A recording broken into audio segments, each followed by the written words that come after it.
नमस्कार, आप देख रहे हैं टोटल न्यूज। आपके साथ मैं हूं सौरभ जौहरी। हमारी खास पेशकश में आपका स्वागत है। किसानों के दिल्ली कूच के आह्वान का आज तीसरा दिन है। शंभू बॉर्डर पर किसान अड़े हुए हैं। किसानों के साथ पुलिस की झड़प भी हो रही है, लेकिन किसान पीछे हटने का नाम नहीं ले रहे। अब किसानों और केंद्रीय मंत्रियों की चंडीगढ़ में तीसरे दौर की बातचीत हो रही है। सभी को इस बैठक पर नजर बनी हुई है। उधर किसानों ने अपने आंदोलन को तेज कर दिया है। पंजाब में किसान रेल रोकने जा रहे हैं। हरियाणा के किसान संगठनों ने भी आंदोलन का समर्थन किया। किसान नेता गुरनाम चड़ूनी के नेतृत्व में किसानों ने 17 फरवरी को हरियाणा के सभी जिलों की तहसीलों में ट्रैक्टर मार्च निकालने का ऐलान कर दिया है। बड़ा सवाल है कि क्या जो तीसरे दौर की वार्ता हो रही है उसमें कोई हल निकलेगा।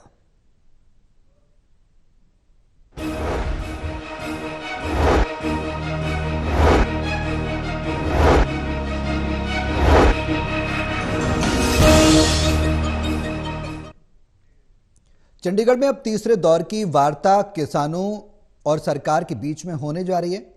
सवाल यह है कि क्या कोई हल निकलेगा, क्योंकि इससे पहले हमने देखा था दो दौर की वार्ता विफल हो गई थी। चर्चा को आगे बढ़ाएंगे। हमारे सहयोगी हमारे साथ मौजूद हैं। पहले उनका तारुफ मैं आपसे करा दूं। एसोसिएट एडिटर हैं हिसार से डॉक्टर महेश कुमार, पानीपत से एसोसिएट एडिटर हैं देवेंद्र कथुरिया और वरिष्ठ पत्रकार हैं वीरेंद्र सोनी जी। आप सभी के साथ चर्चा को आगे बढ़ाएं, लेकिन उससे पहले एक रिपोर्ट देखिए, फिर करेंगे चर्चा की शुरुआत।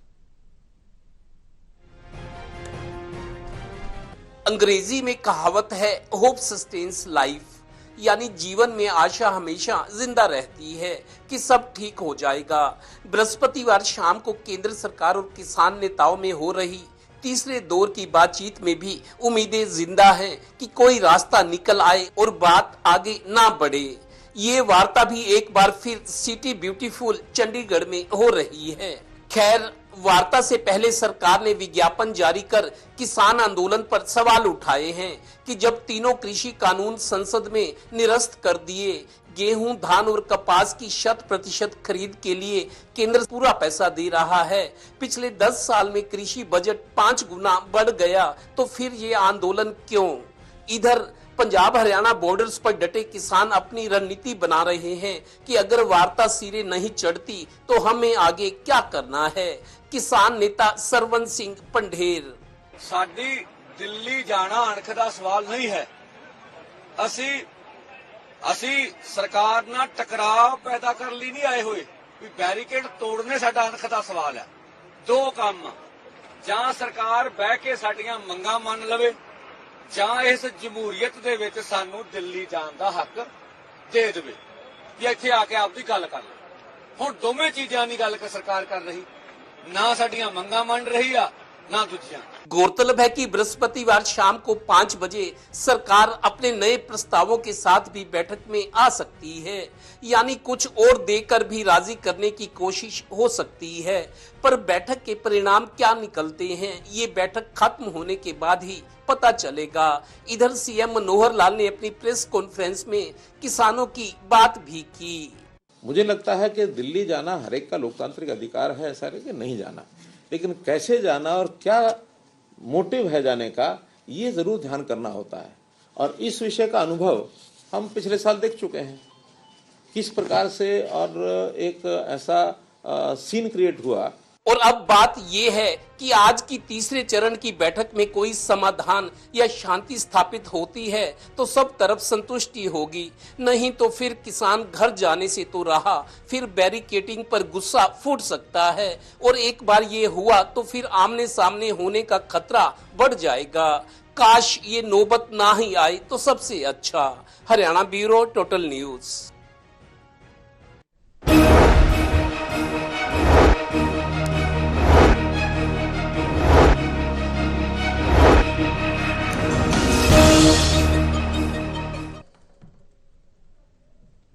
तो सवाल यही है कि क्या अब कोई बातचीत बनेगी।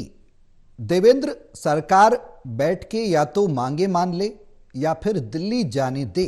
किसान नेता सरवन का साफ तौर पर यह कहना था, सरवन पंढेर का।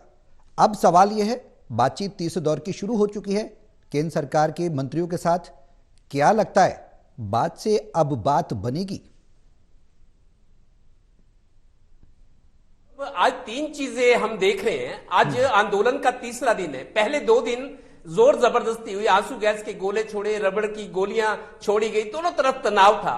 चूंकि आज बैठक हो रही है, इसकी सूचना एक दिन पहले ही थी कि बृहस्पतिवार शाम को दोनों पक्षों की, सरकार के मंत्रियों की और किसान नेताओं की बैठक होगी। आज तीसरे दिन शांत है माहौल, किसान डटे हुए हैं, लेकिन संघर्ष जैसी कोई चीज नहीं है, क्योंकि उम्मीदें दोनों तरफ से बंधी हुई हैं। पुलिस प्रशासन जो तैयारियों में जुटा था कि किसानों को आगे नहीं जाने देना, वो भी, और दूसरा पक्ष किसान जो दिल्ली जाने पर अड़े हुए हैं।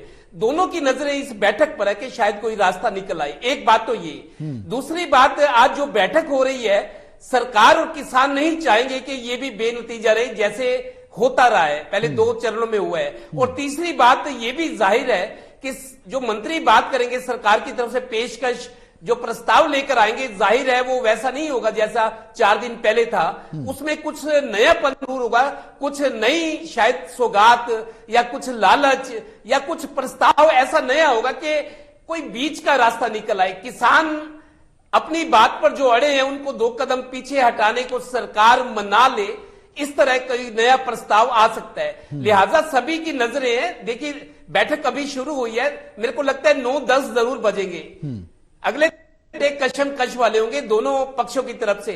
और मेरे को यह लगता है कि अगर सरकार के जो प्रतिनिधि हैं, तीनों मंत्री, पीयूष गोयल कॉमर्स मिनिस्टर है, अर्जुन मुंडा कृषि मंत्री है और नित्यानंद राय वो राज्य मंत्री हैं कैबिनेट के, तीनों बनाने की कोशिश करेंगे और लगता है कुछ ना कुछ नई रियायत जरूर देंगे, लुभाने की कोशिश करेंगे। लेकिन किसान ये कह रहे हैं कि हम इस वार्ता का इंतजार कर रहे हैं। अगर हमारे मुताबिक या हमारी सेटिस्फेक्शन नहीं होती तो फिर हमारे लिए यही रास्ता बचा है कि हम घर नहीं, फिर तो दिल्ली ही जाएंगे। इस तरह की बातें सामने आ रही हैं। इंतजार करना होगा 3 घंटे में क्या होता है। उम्मीद कर सकते हैं कि किसी नतीजे पे थोड़ा बहुत 2 कदम ये आगे बढ़े, 2 कदम वो आगे बढ़े, कोई रास्ता, कोई सूरत निकल आए। नहीं तो किसान घर नहीं जाएंगे, ये तो तय है। बिल्कुल। महेश, क्या लग रहा है, बातचीत से बात बन जाएगी?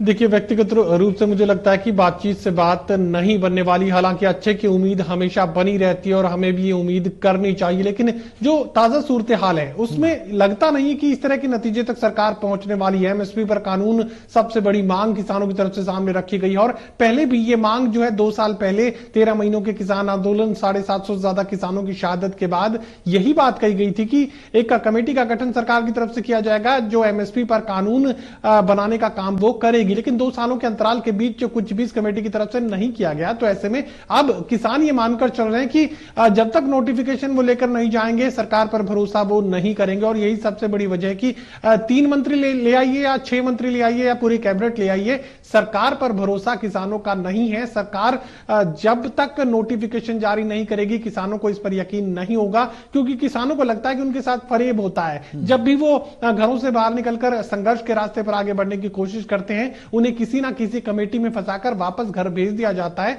तो ऐसे में अब आर या पार की स्थिति यहां पर बनती नजर आ रही है। और मुझे जो लगातार हम कहते रहे थे, पिछले 2 से 3 दिनों में यही जिक्र हम कर रहे थे और मुझे लगातार यही बात मैं सामने रख रहा था कि हरियाणा के किसान आंदोलनकारी देर सवेर इस आंदोलन में शामिल होंगे। तो आज मैं ये बात कह सकता हूं कि काफी हद तक जो हरियाणा के किसान संगठन है वो इस आंदोलन में शामिल हो चुके हैं। आज जिक्र में हिसार जिले के सिसाई गांव की एक खास पंचायत का यहां करना चाहूंगा, जिसमें बड़ी संख्या में किसान भी मौजूद रहे। इसके अलावा खापों का समर्थन भी इस आंदोलन को हासिल हो चुका है। रोगी खाप, सतरोल खाप, नोगामा खाप, चौबीसी खाप और नरवाल खाप की तरफ से समर्थन का ऐलान कर दिया गया। यानी न सिर्फ किसान संगठन बल्कि खापों के प्रतिनिधि भी अब इस आंदोलन को अपना समर्थन देने के लिए सामने आ चुके हैं। और आज आधिकारिक यह ऐलान न सिर्फ इन खापों की तरफ से किया गया बल्कि किसान नेताओं की तरफ से भी यह बात कह दी गई है कि कल के दिन वो ग्रामीण क्षेत्रों में ट्रैक्टर मार्च निकालने का काम करेंगे। और उसके बाद 20 तारीख 2 दिन का जो इंतजार है वो क्यों किया गया, ये सवाल भी मैंने सामने रखा था। तो कहा यह गया कि तैयारी के लिए उन्हें वक्त चाहिए, यानी 20 तारीख से जो किसान है अपनी अपने ट्रैक्टर ट्रालियों के साथ इन जत्थों तक, यानी जो अलग अलग बॉर्डर्स पर किसान डटे हुए हैं वहां तक पहुंचने का काम हरियाणा के किसान करेंगे। अगर हरियाणा का किसान इस आंदोलन में शामिल हो जाता है तो फिर किसी भी तरह की कमजोरी पंजाब के किसानों के लिए नहीं बचेगी और तमाम जो मुश्किलात हैं पंजाब के किसानों के लिए वो आसान होती हुई चली जाएंगी। देखिए, लगातार हम यही बात कहते रहे कि सरकार की तरफ से, पुलिस की तरफ से चाहे कितनी भी ऊंची दीवारें आप बना ले, लेकिन पुलिस ये नहीं कर सकती कि किसानों की जान ले, किसानों पर किसी भी तरीके से गोली चलाए। उनकी जान पर खतरा जो है किसी भी सूरत में ना तो सरकार चाहेगी और ना ही पुलिस और प्रशासन चाहेगा, और किसान उस हद तक जाने के लिए तैयार हैं। तो ये मानकर चलिए कि ज्यादा देर तक अगर आंदोलनकारियों की संख्या बढ़ जाती है तो फिर ये बैरिकेड्स, ये जो कंटीली तारें हैं, किसानों का रास्ता नहीं रोक सकती हैं और फिर आगे वही होगा जो तस्वीरें हमने पहले देखी थी। वीरेंद्र जी, महेश जिस तरीके से बता रहे हैं, देवेंद्र भी कह रहे हैं, देवेंद्र उम्मीद जता रहे हैं कि बातचीत होगी। हम भी यही चाहते हैं कि बातचीत हो और बीच का रास्ता निकले, जिससे कि आम जनजीवन भी अस्त व्यस्त ना हो और सरकार और प्रशासन के सामने जो चुनौती की स्थिति बनी हुई है वो ना हो। लेकिन महेश ने एक बात यहां पर कोट की है। महेश का यह भी कहना है कि आंदोलन किसान कर रहे हैं, अब हरियाणा के किसान भी समर्थन दे रहे हैं। भारत बंद की घोषणा भी किसान कल कर दी गई है किसान संगठनों के द्वारा। सरकार के लिए कितनी बड़ी चुनौती बनती हुई नजर आ रही है अगर आज कोई रास्ता नहीं निकलता तो। देखिए, ये दिन ब दिन स्थिति जो है खराब होती जा रही है और देखिए, ये जो आज की वार्ता के कारण ही आज आंदोलन था, एक तरह का जिस तरह का कूच था वो स्थगित ही था, कारण सबकी निगाहें इस वार्ता पर है और मुझे ऐसे ही आशंका लग रही है कि कोई ठोस परिणाम तो आने वाला नहीं है। कारण ये है कि जो 3 मंत्रियों की समिति बनी हुई है उसके भी अधिकार सीमित हैं। हालांकि रक्षा मंत्री राजनाथ सिंह के निवास पर पहले बैठक हुई है, रणनीति बनाई गई है, तो ऐसा लगता है कि दोनों ही पक्ष अपने अपने स्टैंड पर अडिग हैं और क्योंकि इस समय कोई ऐसा ठोस जो परिणाम दिखाई नहीं दे रहा, तो इसलिए मुझे लगता है कि स्थिति और ज्यादा विस्फोटक होगी। क्योंकि हालांकि आशा की जानी चाहिए कोई ना कोई हल निकले, लेकिन जिस तरह के ऐसे आसार लग रहे हैं कि मुझे नहीं लगता कि स्थिति जो है कोई ज्यादा सुधार होने वाली है। और अब देखिए, अब इसमें राजनीति भी हो गई है, राजनीति के साथ साथ टकराव भी हो गया है, सरकारों में भी टकराव पैदा हो गया है। तो जिस तरह से आज केंद्र सरकार ने हस्तक्षेप करते हुए पंजाब के 3 जिलों के अंदर जो इंटरनेट सेवा बंद की है, उसकी पंजाब की ओर से आधिकारिक प्रतिक्रिया आई है। पंजाब सरकार ने उस पर रोष व्यक्त किया है और कहा है कि इससे प्रतिबंध को वापस लिया जाए। तो इस तरह की बातें जो केंद्र और राज्य सरकार में भी टकराव होगा और भारतीय जनता पार्टी के अपने हरियाणा के मुख्यमंत्री जो है मनोहर लाल जी तो पहले ही इस मामले में स्टैंड ले रहे हैं। वो अप्रत्यक्ष रूप से जो है आम आदमी पार्टी की सरकार पर आरोप लगा रहे हैं कि वो किसानों का समर्थन करना चाहिए, इसमें कोई दो राय नहीं है, लेकिन जिस तरह आंदोलन का समर्थन कर रहे हैं ये चिंताजनक बात है। तो इसलिए मुझे लगता है कि अगर ये स्थिति पर तुरंत सुधार नहीं किया गया, अगर इस पर जो है सौहार्द की ओर नहीं अगर कदम बढ़ाएंगे, तो ये भी हो सकता है कि आने वाले के बाद समय में ये किसान संगठन कह सकते हैं कि हम केंद्र सरकार से वार्ता भी नहीं करेंगे। अभी तक तो वार्ता के द्वार खुले हैं और आने वाली स्थिति में ऐसा गतिरोध भी पैदा हो सकता है। इसलिए दोनों पक्षों को इस मामले में कोई ना कोई स्वीकार्य हल पर पहुंचना चाहिए। वीरेंद्र जी, आपने बेहद ही अच्छी बात कही। आपने ये बात कही कि बीच का रास्ता निकालने की जरूरत है, लेकिन चुनावी इस समर में कहीं ना कहीं राजनीति भी इस आंदोलन में देखने को मिल रही है। पंजाब का भी आपने जिक्र किया और राहुल गांधी ने भी किसानों के समर्थन में तमाम बातें कही थी, हमने देखा था। लेकिन अगर आंदोलन लंबा चलता है तो आगामी चुनाव को, लोकसभा चुनाव हैं, कितना प्रभावित कर सकता है? क्योंकि किसान हितैषी बनने की होड़ अब ऐसा लग रहा है राजनीतिक पार्टियों में भी मचने लगी है और अंदर खाने कहीं ना कहीं समर्थन इस आंदोलन का किया जा रहा है। देखिए, इससे आंदोलन अराजकता की ओर बढ़ेगा। देखिए, जब भीड़ ज्यादा हो जाती है तो उस पर किसी का नियंत्रण नहीं रहता, तो इसलिए जो युवा वर्ग है वो, उसको नेचुरली बात है, उसकी स्वाभाविक रूप से कि उनकी जो भावनाएं हैं वो तेजी से हो जाती हैं। तो ये आंदोलन किसी भी तरह का कोई भी रूप ले सकता है। और दूसरी तरफ से जो भारतीय जनता पार्टी के नेता है वो किसी तरह का बयान दे सकते हैं, जिस तरह पहले कहा गया था कि इसमें आंदोलन में खालिस्तानी तत्व है, तो इस तरह की स्थिति बिगड़ेगी। तो इसलिए अभी तक तो स्थिति काफी नियंत्रण में है। अगर तक दोनों पक्ष जो है अपना अड़ियल रवैया अपनाकर, देखिए इसमें देश विदेश में भी जो है जो छवि जो है वो देश की खराब होती है और इसके अंदर एक गलत संदेश भी जाता है। और देखो, लोगों को बहुत कठिनाई हो रही है। कुछ तो किसानों की तरफ से रास्ते बंद है, कुछ सरकार ने बंद कर दिए हैं। अभी लोग वहां जम्मू बैरियर पर ही है, तो सरकार ने दिल्ली के रास्ते बंद कर दिए हैं, जिससे लोगों को बहुत कठिनाई हो रही है और ये जनजीवन पर इतना असर पड़ रहा है, लोग धंधे तो प्रभावित होंगे ही और आम आदमी में एक आशंका, एक जो डर का जो माहौल बना हुआ है, जो उनका जनजीवन प्रभावित हो रहा है, उसका भी एक गलत संदेश जाएगा। और इसका यही है कि देखिए, केंद्र सरकार भी किसानों के हित में है, वो बार बार संदेश दे रही है और किसान संगठनों को भी समझना चाहिए कि जो बातें, जो व्यवहारिकता की बात है उसको सहजता रूप से लिया जाना चाहिए। और ये बात है कि ये समय जो है इस समय को तो उन्होंने अपने ढंग से चुना है क्योंकि चुनाव नजदीक है, लेकिन आम जनता भी प्रभावित ना हो, आम जनता को भी सहानुभूति उनके साथ है। लेकिन जो तरीका, चाहे सरकार की तरफ से सख्ती की जा रही हो, चाहे सरकार की तरफ से रास्ते बंद किए जा रहे हो, चाहे किसान संगठनों की तरफ से किए जा रहे हो, लेकिन सरकार को, आम आदमी को तो इससे परेशानी है ही है। देवेंद्र, चुनौतियां सरकार के सामने एक नहीं, दो नहीं, कई चुनौतियां हैं। किसानों को मनाना, उनकी मांगों को मानना, राज्य के साथ सामंजस्य बैठाना। किसानों को भी इस बात को समझना होगा क्योंकि सरकार की ओर से बार बार ये कहा जाता रहा है हर चीज की एक प्रक्रिया है, पद्धति है, उसको अनुसरण करते हुए ही तमाम बातों पर विचार किया जा सकता है। अब बातचीत के माध्यम से वीरेंद्र जी ने बताया कि अभी बातचीत किसान कर रहे हैं, आने वाले समय में हो सकता है कि बातचीत ना करें तो कहीं ना कहीं असामाजिक तत्व, अराजक तत्व इस आंदोलन का गलत फायदा उठा सकते हैं। ऐसे में सरकार के पास अभी विकल्प है या आने वाले समय में भी विकल्प खुला रहेगा बातचीत का? देखिए सौरभ, आपने सरकारों की बात की कि सरकारों के सामने चुनौतियां हैं। पंजाब सरकार का ज्यादा लेना देना नहीं, हालांकि पंजाब सरकार किसान आंदोलन में पार्टी है, लेकिन पंजाब से निकलकर किसानों को हरियाणा आना है और हरियाणा होते हुए दिल्ली जाना है। दो सरकारें, मोदी सरकार केंद्र की सरकार और हरियाणा सरकार, दोनों बीजेपी की सरकार है। और चूंकि पंजाब से तो किसान निकल रहे हैं, वो कहते हैं तो हरियाणा जा रहे हैं और हरियाणा वालों को संभालना है कि ये दिल्ली ना जाए, और दिल्ली गए तो वहां पे दिल्ली सरकार की मुसीबत। चूंकि आप देखिए दिल्ली बॉर्डर पर, दिल्ली में जो कानून व्यवस्था है, जो फोर्सेज है, दिल्ली पुलिस है, वो गृह मंत्रालय के अंडर है। अमित शाह जी गृह मंत्री हैं, उसमें केजरीवाल सरकार का लेना देना नहीं है। तो मोदी सरकार और यहां मनोहर सरकार, इन दोनों सरकारों के लिए चुनौतियां हैं। सवाल यह है कि जैसा हमने कल भी बताया था कि शायद केंद्र की तरफ से दबाव है हरियाणा सरकार पर कि किसान दिल्ली ना पहुंचे, उसको राज्य चुनाव से जोड़कर भी देखा जा रहा है। लॉ एंड ऑर्डर की व्यवस्था ना बिगड़े, लोग परेशान हुए तो कहीं ना कहीं सरकार की छवि पर भी असर पड़ेगा। तो मुसीबत हरियाणा की अभी ज्यादा है मेरे को लगता है, क्योंकि पंजाब से तो निकलने को किसान तैयार बैठे हैं बॉर्डर पे। अमृतसर से जो जिले हैं, अमृतसर से इधर कैथल खनौरी वाला जो बॉर्डर है, इधर अंबाला वाला बॉर्डर है, हरियाणा की तरफ किसान आमद उनकी हो रही है। वो हरियाणा में घुसेंगे फिर दिल्ली जाएंगे। तो दिल्ली की केंद्र सरकार और हरियाणा की बीजेपी सरकार, मुसीबत अभी इन दोनों के लिए। कहीं कोई स्थिति या हालात खराब होते हैं तो सीधा सीधा मेरे को लगता है इन सरकारों पर आएगी। जिन परिवारों के लोगों को नुकसान हो सकता है, किसान आंदोलन अब किसान आंदोलन 2 है। आप देखिए, अगर कमेटी बनाने की बात है तो कमेटी तो 2 साल पहले भी बनी थी, लेकिन प्रोग्रेस नहीं है।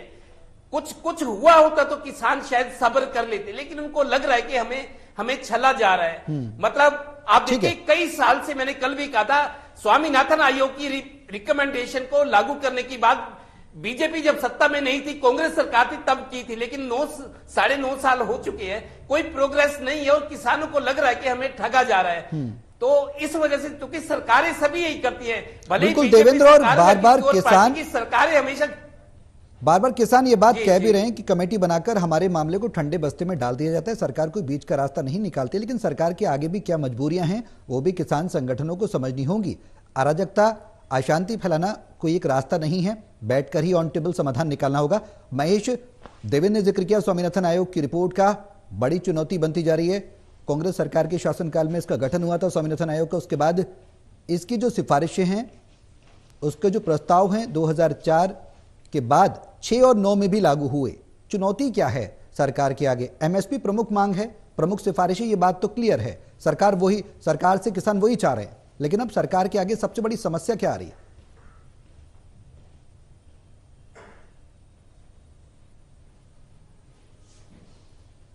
देखिए, सरकार कानूनी जामा इस मसौदे को नहीं पहनाना चाहती है। एमएसपी दी जा रही है, किसानों को लगातार ये बात कही जा रही है कि गेहूं चावल पर तो पूरी की पूरी खरीदी वो कर रहे हैं, तो ऐसे में एमएसपी जो है किसानों को पहले से सरकारों की तरफ से दी जा रही है। और विज्ञापन का जो जिक्र हमारी खबर में किया जा रहा था, उसमें भी यही बात कही जा रही थी कि एमएसपी के जरिए किसानों को जो हक उनका बनता है वो देने की लगातार कोशिश सरकार की तरफ से होती रही है। और कृषि बजट में किस तरीके से इजाफा सरकारों की तरफ से किया गया, यानी मोदी सरकार की तरफ से किया गया, उसका जिक्र भी विज्ञापन में किया गया। लेकिन किसान ये कहते हैं कि एमएसपी रहमो करम है। दरअसल चुनावी मौसम में फसलों की खरीद होती है और किसी फसल की होती है और किसी फसल की नहीं होती। हो सकता है कि सरकारें किसी ऊंची कीमत पर खरीदती हो और उसके बाद जो बाजार भाव में फसलें उन्हें बेचनी पड़ती हैं वो आधी कीमत में बेचनी पड़ती हैं।